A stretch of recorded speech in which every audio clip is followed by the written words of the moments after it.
A mendiga entregou um bilhete no hospital, e o que estava escrito fez o cirurgião cair de joelhos: o bisturi e o bilhete. Tempo de clampeamento: 52 minutos. Perfusão estável, saindo de bomba. A voz do Dr. Gabriel Alencar era a única coisa que se movia com autoridade na sala de cirurgia 3 do Hospital Santa Clara, em São Paulo. Era uma voz de comando, baixa, precisa, metálica. Sob as luzes cirúrgicas, suas mãos envoltas em luvas duplas moviam-se com a graça de um maestro, fechando o peito de um homem que, tecnicamente, estava morto há 1 hora. Para Gabriel, este era apenas mais um dia. O melhor cirurgião cardíaco do país. O Midas do peito aberto. Tudo o que ele tocava vivia. Mas, como Midas, ele não conseguia sentir nada. O paciente não era um pai ou um marido. Era um reparo complexo da válvula mitral. 2 horas depois ele estava na sala de descanso, esfregando o rosto, a exaustão o consumindo. Sua enfermeira-chefe, Sofia, entrou, o rosto pálido de preocupação. Doutor, é sobre o seu filho, o Tiago. A saturação dele caiu para 85% de novo. Gabriel não olhou para ela. Ele olhou para o próprio reflexo no vidro escuro da janela. Qual é a avaliação do Dr. Neves? A pediatria está fazendo o trabalho dela? Eles estão. Mas, Gabriel... A voz dela era suave. Já faz 3 semanas. A miocardite não está respondendo. O coração dele está cansado. Talvez seja hora de considerar a lista de transplante. O nome Tiago e a palavra transplante na mesma frase fizeram algo em Gabriel se quebrar. Não, ele disse, a voz cortante. Eu não vou colocar meu filho na fila para morrer. É uma infecção viral, vai ceder. Aumente os inotrópicos e refaça os exames de inflamação, agora. Ele saiu da sala antes que ela pudesse responder, deixando Sofia olhando para um homem que conseguia consertar o coração de todos, menos o do próprio filho. Ele andava pelo corredor principal, um deus em seu Olimpo de mármore branco. As pessoas se desviavam. Ele era uma força da natureza, temido por todos, amado por ninguém. E naquele momento, em seu caminho, estava o caos. Uma mulher, uma mendiga. Ela estava sendo arrastada por 2 seguranças. Suas roupas eram camadas de trapos cinzentos, o cheiro de rua e miséria a precedendo. Ela estava magra, os ossos do rosto salientes, os olhos fundos e desesperados. Me soltem, eu preciso falar com ele. É urgente, ela gritava, a voz rouca. Doutor Alencar, desculpe o transtorno, disse um segurança sem fôlego. Ela invadiu a UTI pediátrica, disse que precisava ver o menino do coração. O sangue de Gabriel gelou. Tiago, o que você quer? A voz de Gabriel foi um trovão. A mulher parou de lutar. Seus olhos, de um castanho surpreendentemente claro, fixaram-se nele. Havia uma lucidez ali que era aterrorizante. Doutor, ela engasgou. O menino, o Tiago. Vocês estão tratando errado. Não é o vírus, é o sangue.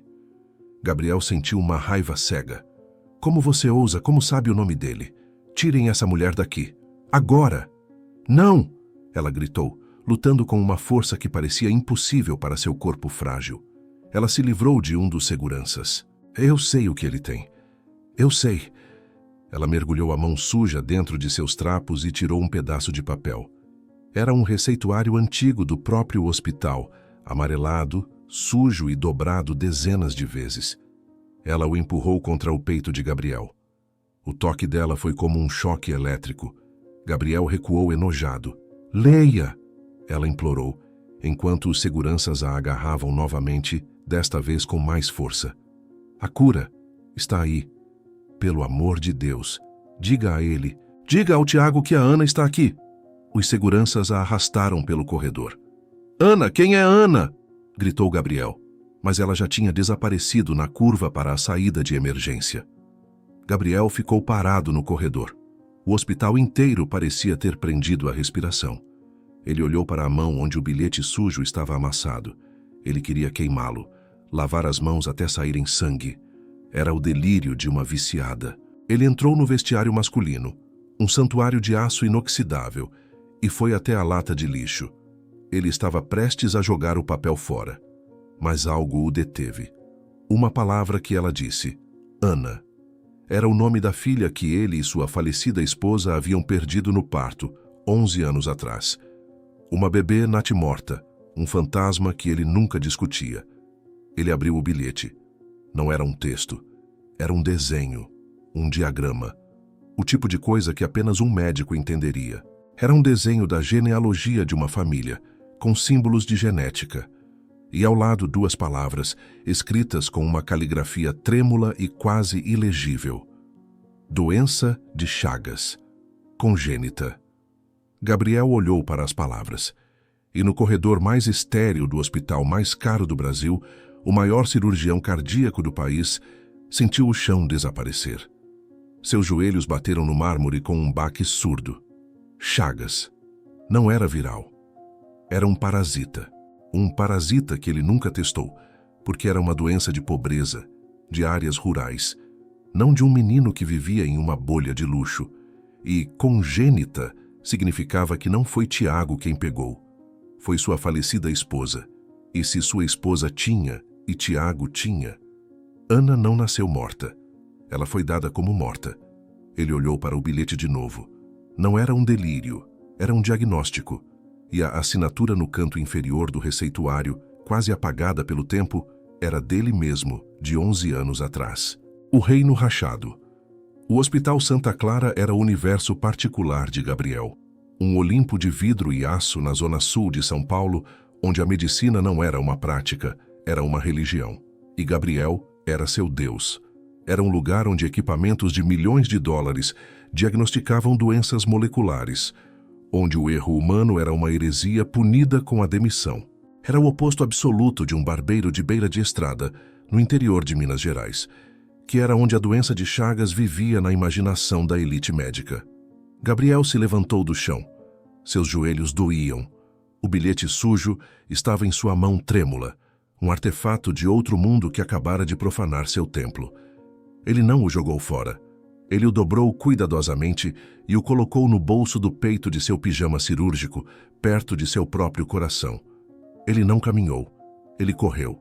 Ele irrompeu pela UTI pediátrica, um furacão de jaleco branco. A equipe parou assustada.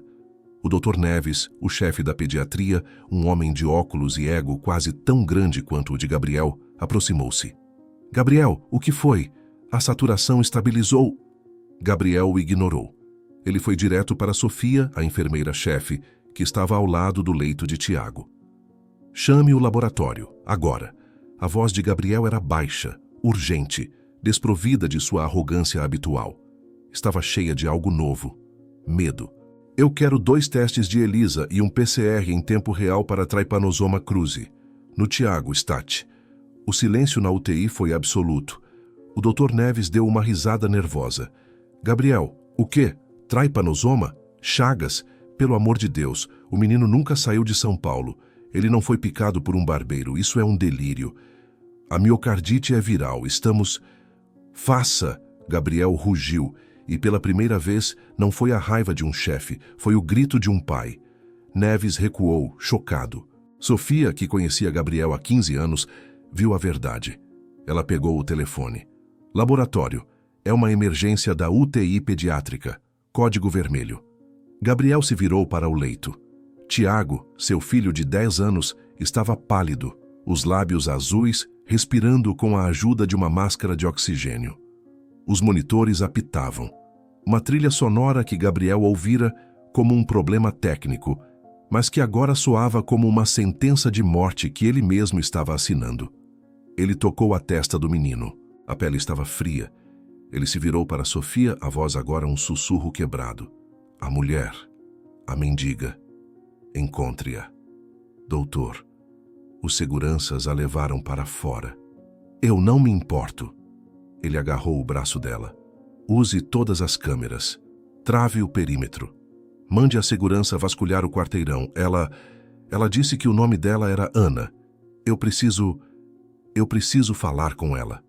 Sofia assentiu, o terror de Gabriel se transferindo para ela.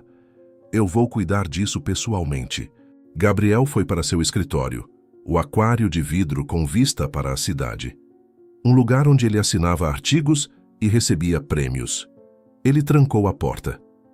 O cheiro do bilhete, de rua, de chuva, de sujeira, parecia estar em suas mãos. Ele abriu o cofre digital atrás de um quadro. Tirou um arquivo que não abria há 11 anos. Laudo de óbito fetal, Ana Alencar. Ele leu as palavras que ele mesmo assinou, cego pela dor na época. Causa da morte: insuficiência cardíaca fetal aguda. Anóxia. Sintomas, não causas. Ele abriu o prontuário de sua falecida esposa Helena. Ela era de uma família tradicional de Minas Gerais. Ela sempre foi frágil, sempre cansada. Tinha uma arritmia leve, que todos os cardiologistas de elite de São Paulo descartaram como estresse. Ele digitou no seu computador, acessando o banco de dados de pacientes. Ele procurou o nome da mendiga, Ana. Nada. Ele procurou por pacientes com chagas nos últimos 15 anos. 3. Todos vindos de programas sociais. Todos encaminhados para hospitais públicos. O Santa Clara não tratava chagas. O Santa Clara nem testava para chagas. Era uma doença de pobre. Uma doença que não pagava as contas. E seu filho estava morrendo disso. O telefone tocou. Era Sofia. Gabriel, a segurança não a encontrou. Ela sumiu. Como um fantasma. Continue procurando. Ele desligou. O intercomunicador apitou. Doutor, é o laboratório. A primeira amostra de Elisa deu positivo. Gabriel largou o telefone. O bilhete em seu bolso parecia pesar 1 tonelada. A mulher não era louca. Ela era a única pessoa que sabia a verdade. E Ana, ele pensou no nome. Não era uma coincidência. Ele olhou para o laudo de óbito. Insuficiência cardíaca. A mendiga não era apenas uma profetisa. Ela era sua filha. Entendido. O diagnóstico foi um terremoto. Agora, as réplicas começam e o conflito se aprofunda. O fantasma e o parasita. O estupor de Gabriel durou 30 segundos. O cirurgião assumiu o controle. Ele saiu de seu escritório e voltou para a UTI pediátrica com a velocidade de um código azul. O bilhete estava em seu bolso. O resultado positivo estava no sistema.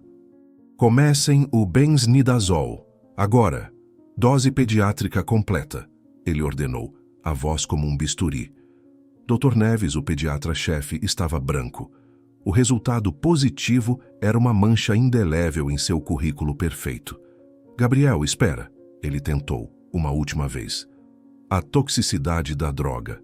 Em um coração já inflamado, podemos induzir uma falha hepática. O seu protocolo está errado há 3 semanas. Gabriel explodiu, o controle finalmente se quebrando. O seu diagnóstico de miocardite viral é preguiça intelectual. Você não testou para Chagas porque ele tem um sobrenome rico e um CEP chique. Você assumiu e você quase o matou. A acusação ecoou na UTI silenciosa. A equipe de enfermagem olhou para o chão. Doutor Neves, humilhado publicamente pelo homem que era, ao mesmo tempo, seu chefe e o pai do paciente, deu um passo para trás. A tensão entre os 2 médicos era palpável. Neves não era mais um colega. Era um obstáculo, um lembrete vivo do fracasso de Gabriel. Sofia, administre a droga, disse Gabriel mais suave, mas com um tom de finalidade. Enquanto a primeira dose do antiparasitário começava a pingar no acesso quarto de Tiago, Gabriel foi para a sala de segurança do hospital. Seu reino de tecnologia. Bastos, o chefe de segurança, um homem corpulento de terno, estava esperando por ele. Doutor, temos um problema. Eu sei, disse Gabriel. Eu quero as câmeras, saída de emergência 3. A mulher chamada Ana. Bastos apertou um botão. O monitor principal mostrou as imagens. A alta definição capturou a cena patética. Os 2 seguranças arrastando a mulher magra. O momento em que ela empurrou o bilhete em Gabriel. O momento em que eles a jogaram na calçada como um saco de lixo. Lá, disse Gabriel. A câmera da rua. Siga lá. Bastos mudou o ângulo. A câmera externa, montada no topo do hospital, mostrava a calçada. Ana levantou-se com dificuldade. Ela olhou para trás uma vez para a fachada de vidro do hospital, um olhar de dor. Não era o olhar de uma louca, era o olhar de alguém deixando algo para trás. Então, ela virou a esquina.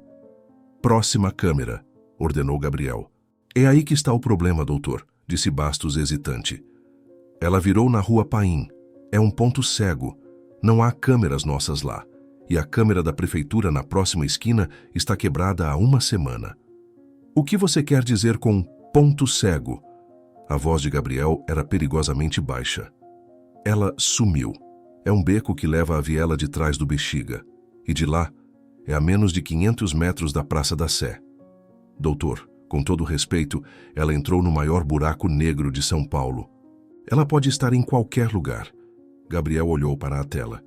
A mulher que continha a chave para a vida de seu filho e a verdade sobre sua filha morta havia desaparecido.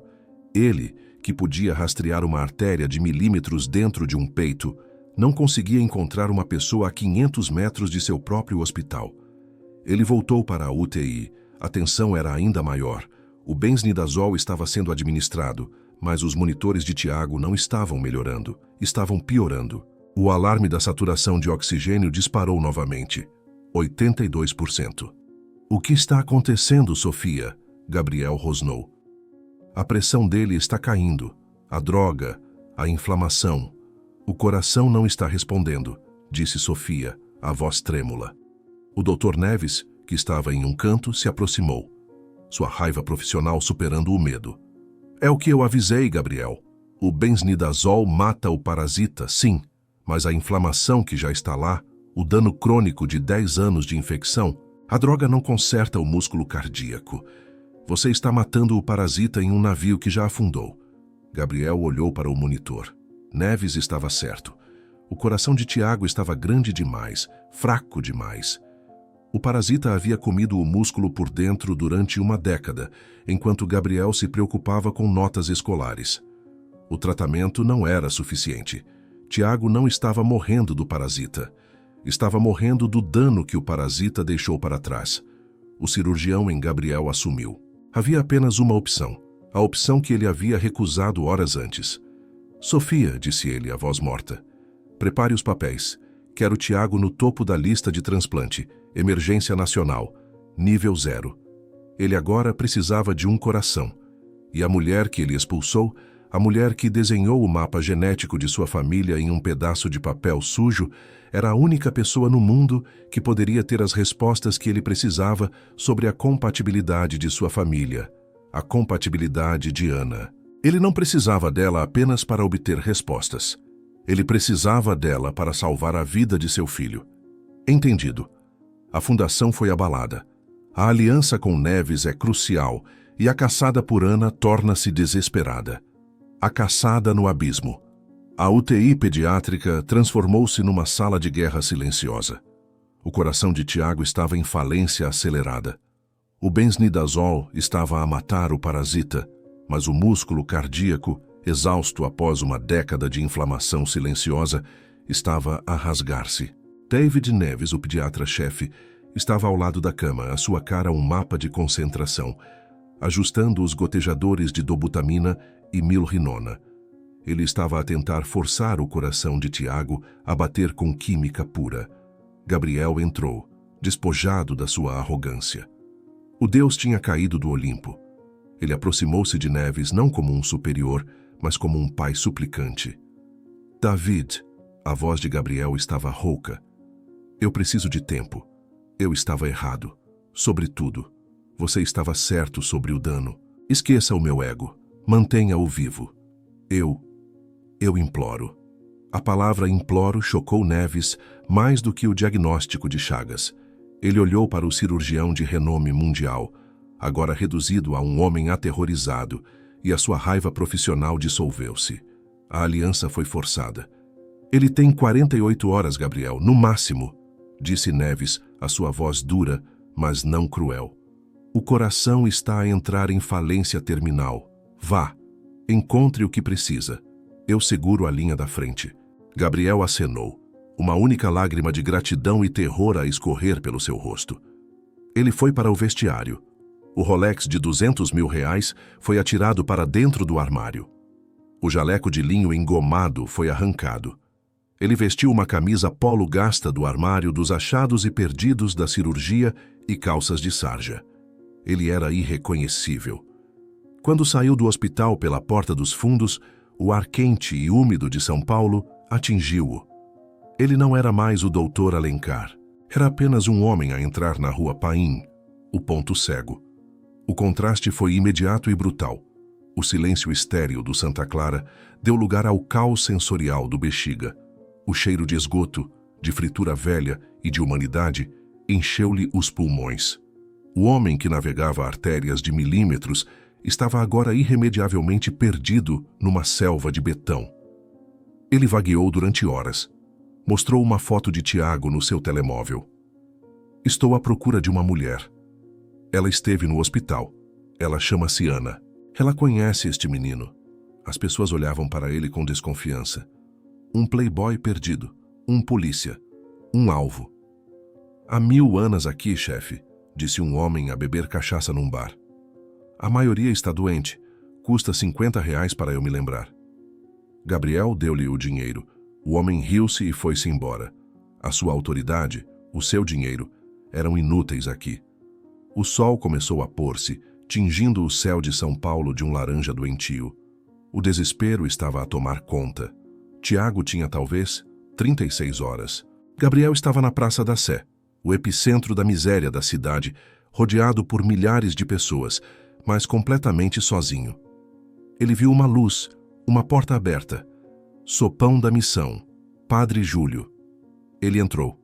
A fila de homens e mulheres em farrapos era longa.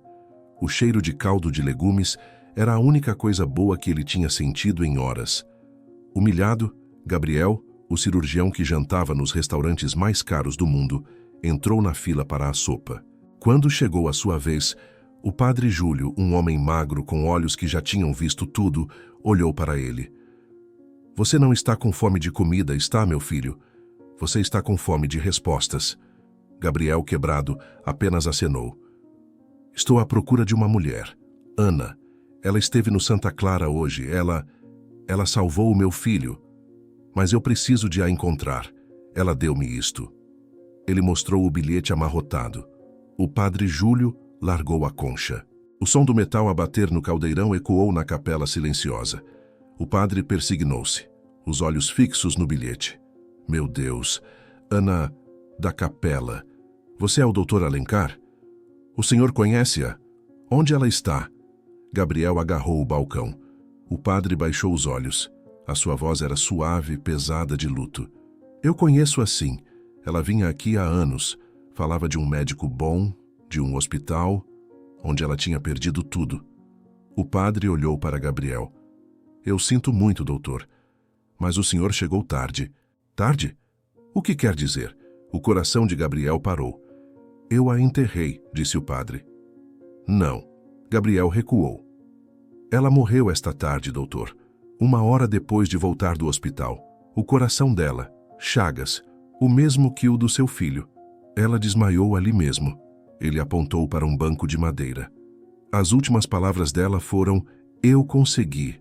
Eu o salvei. Diga-lhe que a Ana o perdoa. O tempo tinha acabado. A única pessoa no mundo que tinha as respostas, que podia explicar o bilhete, o nome, a sua ligação com a sua família, estava morta.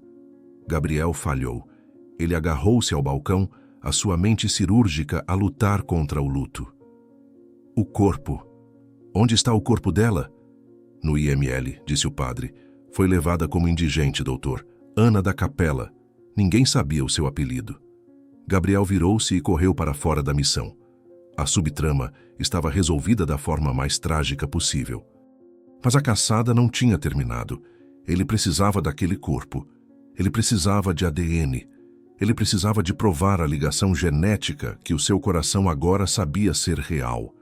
E ele precisava de o fazer antes que Tiago morresse. O prontuário e a traição. Gabriel voltou ao Hospital Santa Clara ao amanhecer, com o gosto amargo da derrota e da poluição da Praça da Sé na boca. O Padre Júlio estava errado. A Ana da Capela, morta no IML, era uma senhora de 60 anos. A mendiga que o abordou, a mulher que sabia seu nome, o nome de seu filho e o nome de sua filha morta, ainda estava lá fora, viva, um fantasma que ele não conseguia pegar. Ele entrou na UTI pediátrica. A cena era de uma calmaria desesperadora. Tiago estava pálido, estável, mas visivelmente mais fraco.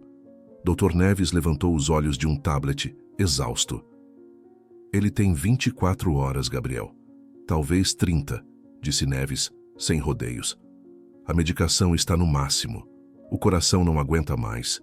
A lista nacional não se moveu. Não há um coração compatível em emergência no país.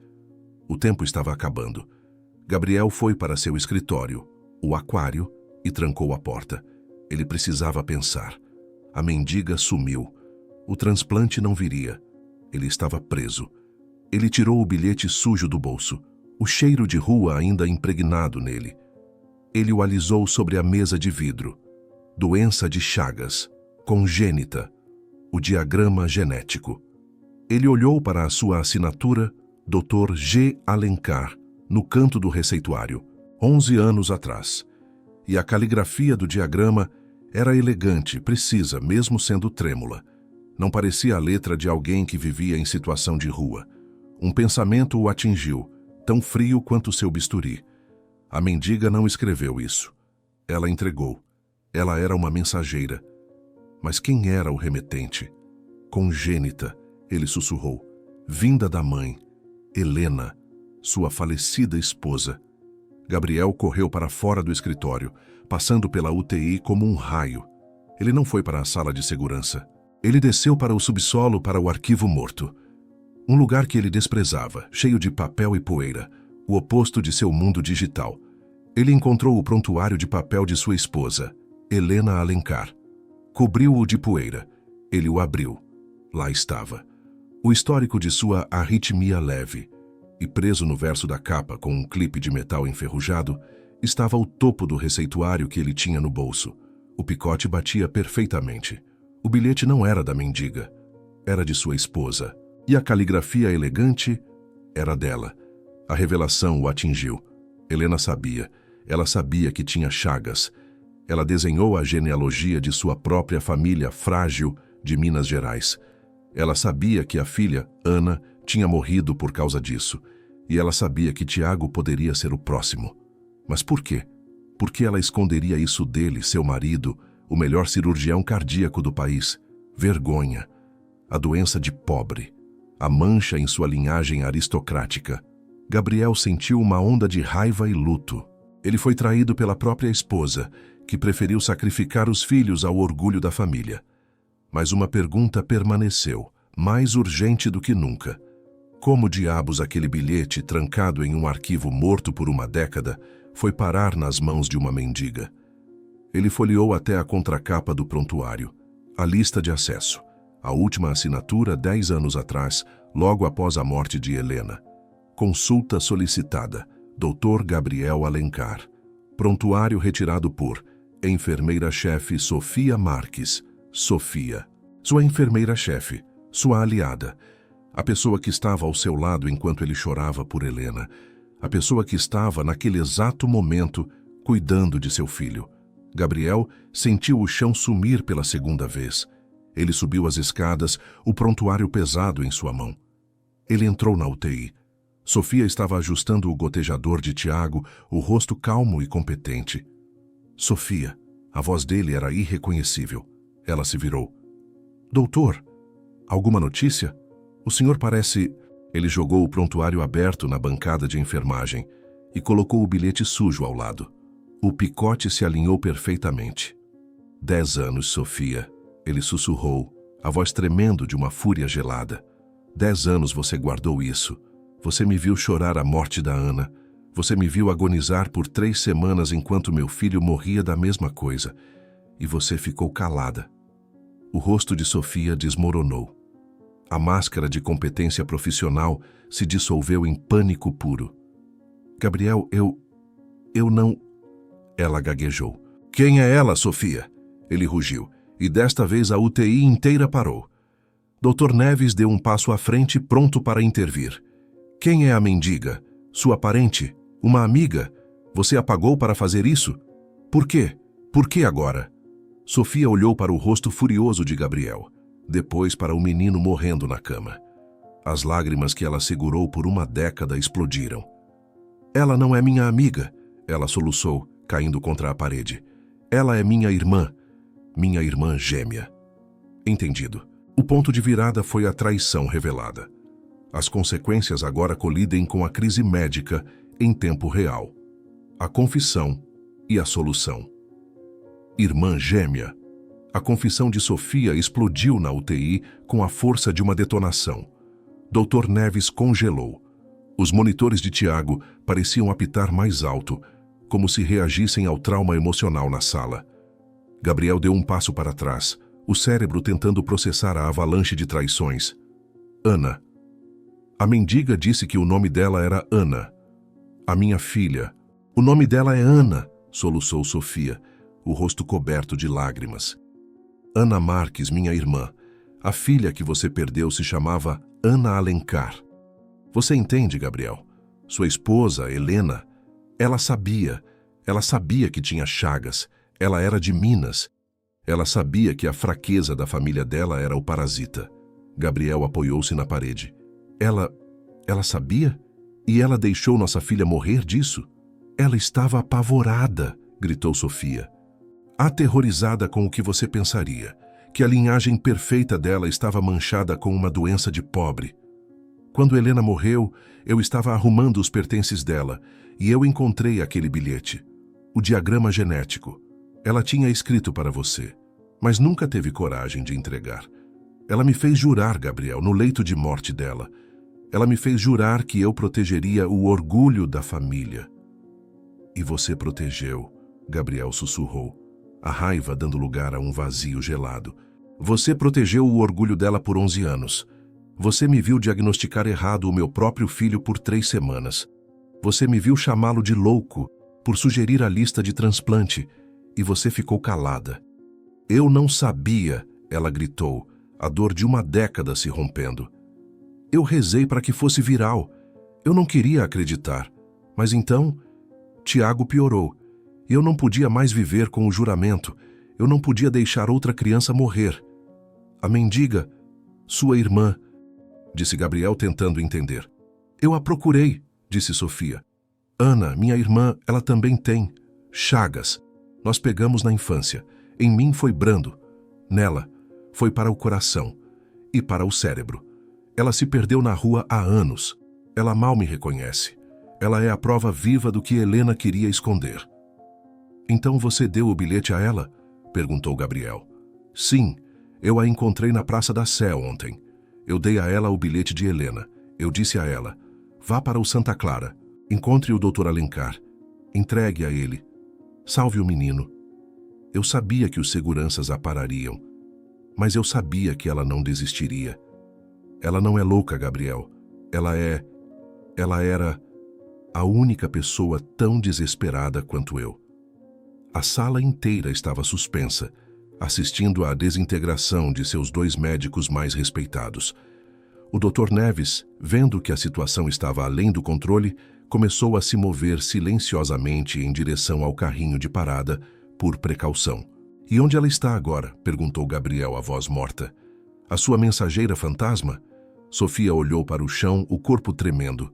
No Hospital das Clínicas, na emergência, eu recebi a ligação quando você foi procurar o Padre Júlio. Gabriel esperou. O pior ainda estava por vir. Ela conseguiu, Gabriel, Sofia sussurrou. Ela entregou o bilhete e a missão dela acabou. O coração dela parou. Ela teve uma parada cardíaca massiva no meio da rua, logo depois que a segurança a expulsou. Eles a levaram para o HC. Gabriel fechou os olhos. A mulher que salvou seu filho morreu por isso. Ela está morta? Ele perguntou. Não, disse Sofia, e aqui sua voz mudou. Ela teve morte cerebral. O Chagas destruiu o cérebro, mas o coração dela ainda está batendo. Por aparelhos. Eles iam desligar hoje. Gabriel abriu os olhos. O cirurgião assumiu. O luto, a raiva, a traição, tudo foi empurrado para o lado por um cálculo frio e desesperado. Morte cerebral. Coração batendo. Qual é o tipo sanguíneo dela? O quê? Sofia gaguejou. O tipo sanguíneo da sua irmã, ele gritou. O negativo, ela chorou. O mesmo que o seu, o mesmo que o do Tiago. Bip! O alarme principal do monitor de Tiago disparou, um som agudo e contínuo. Ele está em fibrilação ventricular, gritou Neves, pulando para o leito. Ele está parando. Sofia, o carrinho agora. Pegue as pás. O coração de Tiago havia desistido. Neves olhou por cima do ombro. Gabriel, saia! Você não é o médico aqui, saia! Mas Gabriel não se moveu. Ele não estava olhando para o filho. Ele estava olhando para Sofia. A irmã dela, Ana Marques, a mendiga que ele desprezou, era a única doadora compatível, O negativo, em morte cerebral, a menos de 10 quilóbolos de distância. Era uma chance em 1 bilhão. Era a única chance. Mantenha-o vivo, David, Gabriel ordenou, a voz de Deus voltando. Eu não me importo como. Compressões, choque, ECMO, mantenha o sangue fluindo. Ele correu para fora da UTI, não para chorar. Ele correu para a sala de cirurgia. Sofia, ele gritou por cima do ombro enquanto ela pegava as pás. Ligue para a central de transplantes. Diga a eles que eu estou declarando uma emergência nível 0. E ligue para o HC. Diga ao cirurgião de captação que eu estou indo. Eu mesmo vou tirar aquele coração. A passagem do bastão. O caos na UTI pediátrica era uma dança desesperada contra o tempo. Carregando em 200, afasta. O baque surdo do desfibrilador ecoou, seguido por um ritmo fraco e instável no monitor. Ritmo sinusal, mas a pressão está em 60/30, gritou Neves. Ele não vai aguentar a viagem para o centro cirúrgico. Sofia, ligue para a ECMO. Vamos ter que colocá-lo em circulação extracorpórea aqui. Eles teriam que manter Tiago vivo artificialmente, bombeando seu sangue fora do corpo. Gabriel não estava lá para ouvir. Ele estava em seu próprio furacão, correndo para o heliponto. O vento das hélices chicoteava seu rosto enquanto ele subia, deixando seu reino de vidro para trás. A travessia sobre a selva de concreto de São Paulo foi uma tortura. Cada minuto no ar era 1 minuto que o coração de Tiago falhava. Ele pousou no Hospital das Clínicas. A equipe de captação local o recebeu com uma mistura de reverência e confusão. O grande Dr. Alencar em pessoa, fazendo uma captação de emergência, ele entrou na sala de cirurgia e parou. Sobre a mesa, sob as luzes, estava Ana Marques, a mendiga. Mas agora, limpa pela equipe de enfermagem, seu rosto não era o de uma estranha. Sem a sujeira e o inchaço da doença crônica, a semelhança era inconfundível. Era o rosto de Sofia, e era o rosto de sua falecida esposa, Helena. A verdade o atingiu. Sofia não era apenas a cúmplice de Helena, ela era irmã de Helena. A Ana que ele conheceu não era a irmã gêmea de Sofia. Era a outra irmã, a que a família aristocrática de Minas Gerais havia escondido, a que carregava a marca da pobreza, o Chagas. A filha natimorta de Gabriel não era um fantasma, era uma homenagem à irmã perdida de sua esposa. Gabriel olhou para a mulher na mesa, a mulher que ele havia desprezado, a cunhada que ele nunca soube que teve. Ela carregava o mesmo sangue. Bisturi. Sua voz estava embargada. Ele começou o procedimento. Suas mãos, geralmente tão firmes, tremiam levemente. A arrogância do cirurgião Midas havia se dissolvido. Cada corte era reverente. Ele não estava colhendo um órgão. Ele estava aceitando um sacrifício. O coração de Ana, apesar de sua própria doença, batia forte, mantido vivo pelos aparelhos. Era um coração de lutador. Ele clampeou a aorta. Solução de perfusão. Ele segurou o coração nas mãos. O coração que salvaria seu filho. Obrigado, Ana, ele sussurrou. Eu sinto muito. Ele correu de volta. A viagem de volta foi um borrão. Ele irrompeu no centro cirúrgico do Santa Clara, com a caixa térmica na mão. A sala 1 estava pronta. Tiago estava na mesa, o peito já aberto, o anel da máquina de ECMO bombeando seu sangue. A equipe de transplante olhava para Gabriel, esperando que ele lavasse as mãos e assumisse. Dr. Neves estava ao lado, o rosto coberto de suor. Ele está pronto, Gabriel, mas está no limite. É com você. Gabriel olhou para o rosto pálido de seu filho na mesa. Ele olhou para suas próprias mãos, as mãos que haviam acabado de operar a tia que ele nunca conheceu, e ele entendeu seu limite. Eu não posso, disse Gabriel, a voz quebrando. Neves congelou. O quê? Eu não posso operá-lo, repetiu Gabriel. Eu sou o pai dele. Minhas mãos. Eu não consigo. A transformação estava completa. O Deus do hospital admitiu sua humanidade. Ele superou seu ego apenas para encontrar seu coração. Ele deu um passo para o lado, quebrando o protocolo, e entregou a caixa térmica diretamente nas mãos do Dr. Neves, o homem que ele havia humilhado. Eu confiei em você para mantê-lo vivo, disse Gabriel. Agora, eu confio em você para salvá-lo. Por favor, David. Neves olhou para Gabriel, para a caixa e para o menino na mesa. Ele entendeu o peso do que estava acontecendo. Não era mais uma rivalidade, era a passagem do bastão. Eu vou salvá-lo, Gabriel, disse Neves, assumindo o lugar na cabeceira da mesa. Eu prometo. Agora vá, seja o pai. Espere lá fora. Gabriel, pela primeira vez em sua carreira, obedeceu a uma ordem em seu próprio hospital. Ele saiu da sala de cirurgia e foi para a sala de espera, o lugar que ele mais desprezava no mundo. Ele se sentou em uma cadeira de plástico desconfortável, o cheiro de café requentado e medo enchendo o ar. E como qualquer outro ser humano, ele esperou. O coração da estranha.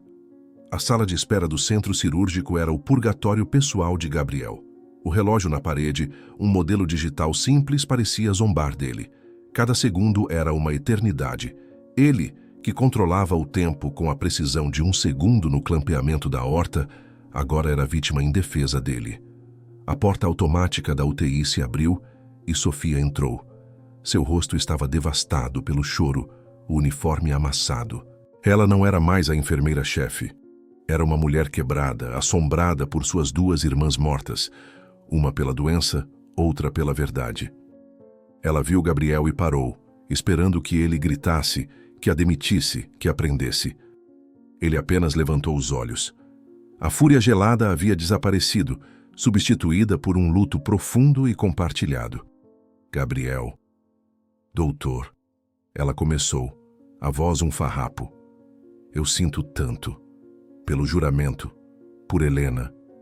Pela minha irmã, Ana. Eu a usei como uma mensageira e ela... Ela não era uma mensageira, Sofia, disse Gabriel a voz baixa, interrompendo-a. Ela era família. Ela era a tia do meu filho, a cunhada que eu nunca conheci, e a mulher que o está salvando agora. Ele se levantou, caminhando até ela. A distância entre o cirurgião-chefe e a enfermeira-chefe evaporou. Eram apenas duas pessoas de luto. O juramento que você fez a Helena, disse Gabriel, era baseado no orgulho e na vergonha. O juramento que você quebrou foi para salvar uma vida. Foi o único juramento que realmente importava. Você e Ana. Vocês salvaram meu filho quando eu, com toda a minha ciência, não pude. Ele colocou a mão no ombro dela, um gesto de conforto que ele nunca havia dado antes. Eu não sei se consigo perdoar Helena, mas você não tem nada pelo que eu precise perdoar. Naquele momento, na sala de cirurgia 1, o Dr. David Neves estava no controle absoluto. Ok, equipe. O coração doente está fora, disse Neves. Tempo de isquemia total começando agora, vamos lá. O peito de Tiago era uma cavidade vazia, mantida viva apenas pela máquina de ECMO que zumbia ao lado da mesa. O coração da doadora, ordenou Neves. Um enfermeiro trouxe a caixa térmica.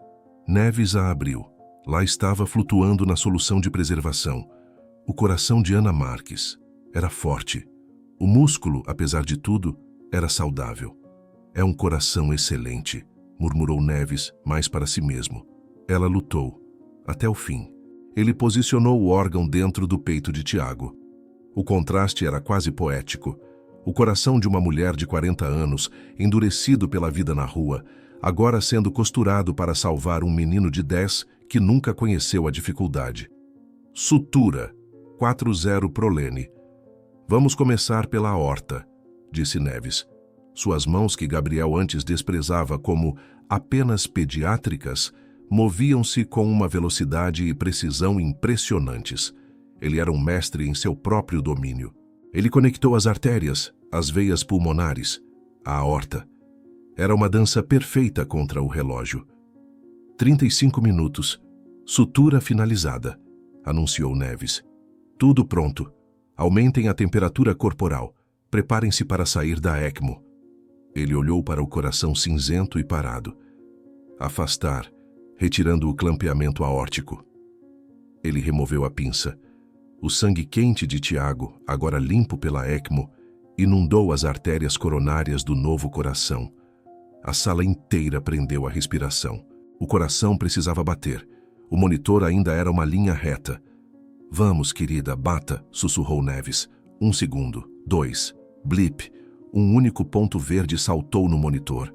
Blip, blip, blip. Ritmo sinusal, gritou o anestesista. Temos um ritmo. Pressão arterial 70/40, disse Neves, e subindo. Comecem a reduzir a ECMO. O coração de Ana Marques, a mulher expulsa para a sarjeta.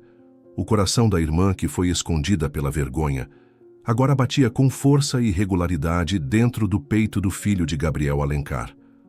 A batida era forte, constante, cheia de vida. Neves olhou para a equipe. Conseguimos, o menino está estável. A porta da sala de espera se abriu. Neves saiu, tirando a máscara cirúrgica. Gabriel e Sofia se levantaram de um salto. Neves estava exausto, mas seus olhos brilhavam. O coração dela é perfeito, Gabriel, disse David. Seu filho está vivo, e ele vai ficar bem. Gabriel não respondeu. Ele apenas caiu de volta na cadeira de plástico, cobriu o rosto com as mãos e, pela primeira vez desde que sua filha Ana morreu, o grande Dr. Alencar chorou. O novo ritmo. 6 horas depois, a luz do sol da manhã invadia a UTI pediátrica. O cheiro de ozônio e pânico havia sido substituído pelo silêncio calmo da recuperação. Tiago, estubado há 1 hora, respirava por conta própria. Sua pele, antes pálida e azulada, estava rosada. O monitor acima de sua cama não emitia mais alarmes, apenas o blip constante e forte de um coração saudável. Gabriel estava sentado ao lado da cama. Ele não usava seu jaleco de cirurgião-chefe. Estava com o pijama cirúrgico amassado da noite anterior. Ele não estava lendo prontuários ou ditando ordens. Ele estava apenas segurando a mão do filho, algo que ele não fazia há anos. Os olhos de Tiago se abriram, focando no pai. Pai, ele sussurrou. Eu estou aqui, filho, disse Gabriel, a voz embargada, mal conseguindo falar. Tiago respirou fundo, um suspiro trêmulo. Meu peito não dói mais, ele disse, uma expressão de pura confusão e alívio em seu rosto. O barulho, o tambor quebrado, parou. Eu sei, campeão, disse Gabriel, as lágrimas escorrendo livremente pelo seu rosto. Eu sei, você tem um coração novo, um coração muito, muito forte, de uma pessoa muito corajosa. A porta da UTI se abriu suavemente. Sofia entrou. Ela não usava seu uniforme impecável. Estava com roupas civis, o rosto marcado pelo choro, mas em paz. Em suas mãos, ela segurava um pequeno envelope pardo, dos achados e perdidos do Hospital das Clínicas. Ela parou na porta, sem saber se tinha permissão para entrar naquele círculo sagrado. Gabriel levantou os olhos. A raiva, a traição, tudo havia sido lavado na sala de cirurgia. Ele viu nela a mesma dor, o mesmo luto, a mesma gratidão. Entre, Sofia, disse ele, a voz suave. Venha conhecer seu sobrinho. A palavra sobrinho fez Sofia prender a respiração. Ela se aproximou do outro lado da cama, os olhos fixos em Tiago, que a olhava com curiosidade. Oi, Tiago, eu sou a Sofia, disse ela, a voz trêmula. Eu sou sua tia. Ela estendeu o envelope para Gabriel. Eu fui ao HC. Eles me entregaram os pertences da Ana. Não havia quase nada. Só isso. Gabriel pegou o envelope. Dentro não havia joias ou dinheiro. Havia apenas uma única fotografia com as bordas gastas e amareladas pelo tempo. Uma foto de 3 meninas pequenas, sorrindo, em frente a uma casa de fazenda simples em Minas Gerais. Sofia apontou para elas. Helena, eu e Ana. 3 irmãs, 3 destinos. Uma consumida pelo orgulho, uma pela doença e outra que viveu com o segredo. Gabriel olhou para a foto, para Tiago e finalmente para Sofia. O coração que batia no peito de seu filho não era de uma estranha. Era o coração de sua família. O bilhete da mendiga não era apenas um diagnóstico, era um testamento de perdão e um mapa de volta para casa. Dr. Neves passou pelo corredor e viu a cena pelo vidro. Gabriel, Sofia e Tiago juntos. Ele parou, observou por um segundo e sorriu. Ele não entrou. Aquele era um momento que a medicina não podia medir. Ele se virou e foi cuidar de seus outros pacientes, sabendo que o Hospital Santa Clara nunca mais seria o mesmo. O Deus havia descido do Olimpo e, ao fazê-lo, finalmente se tornou um curador. O estetoscópio. 3 anos depois, o Hospital Santa Clara tinha uma nova ala. O Centro de Cardiologia Tropical Ana Marques, financiado por Gabriel, administrado por Sofia e chefiado por David Neves, especializado em diagnóstico precoce de Chagas. Gabriel Alencar ainda era o melhor cirurgião cardíaco do país, mas agora ele só operava às terças e quintas.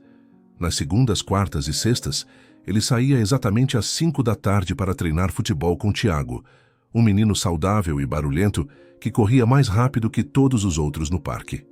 A reflexão. Na correria de nossas vidas, é fácil construir muros. O médico se esconde atrás de sua ciência, o rico atrás de sua arrogância, e nós atrás de nossos próprios medos. Descartamos o que não entendemos, julgamos o que parece sujo e ignoramos verdades inconvenientes, especialmente se elas vêm em embalagens que desprezamos. A história de Gabriel e Ana é um lembrete brutal de que, às vezes, a cura para a nossa dor mais profunda não está no palácio de vidro, mas no bilhete amassado entregue por mãos que julgamos indignas. E talvez a verdadeira pergunta seja: quem são as Anas em nossas vidas? As mensageiras que estamos chutando para a sarjeta simplesmente porque não gostamos da aparência delas? A resposta: essa pertence apenas ao coração de cada um que ouve.